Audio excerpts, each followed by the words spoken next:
Pamela Holly for Bible All Stars. Were you really made from Adam's rib? Yeah, it was.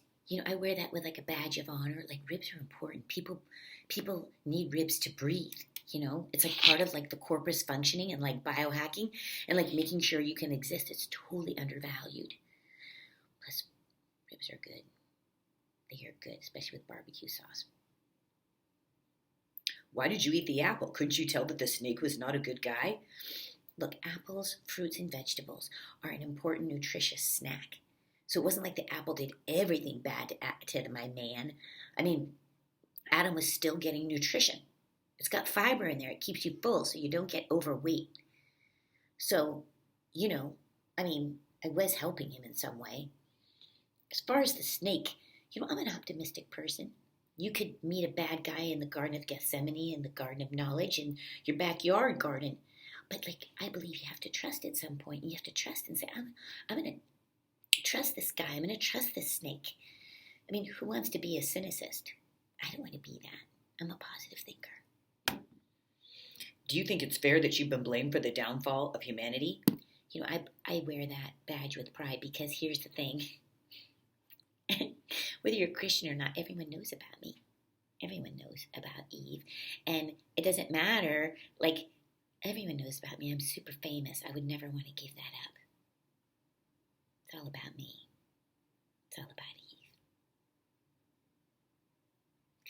Why do you think God had the tree of knowledge in the Garden of Eden if you weren't supposed to eat from it? Look, let me just tell you a little bit of a secret, okay? God isn't perfect.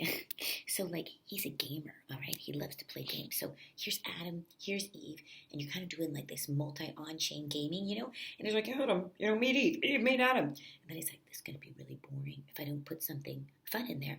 So then he goes and he puts the tree of knowledge in there. He's like, hey, Adam gets a little tempted. Eve gets a little tempted. Who's going to get it? God has to have fun, too.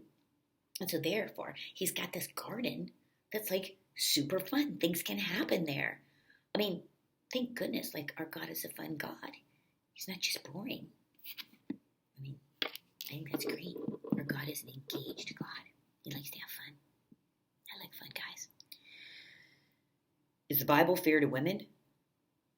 Oh gosh, we are featured so prominently within the Bible. We are harlots. There's a woman who has an issue of blood for 12 years. In Moses' era, we get to put our baby and swaddle it and send it down the river and someone will pick it up and adopt it. Adoption was so much easier back then. So much easier, too much paperwork these days. Just way too much. So I don't know.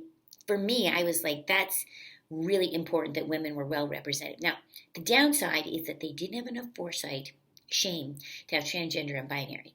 But the upside of that is that, I'm 50% of the genders featured in there. It's so cool. Pamela Holly for Bible All Stars.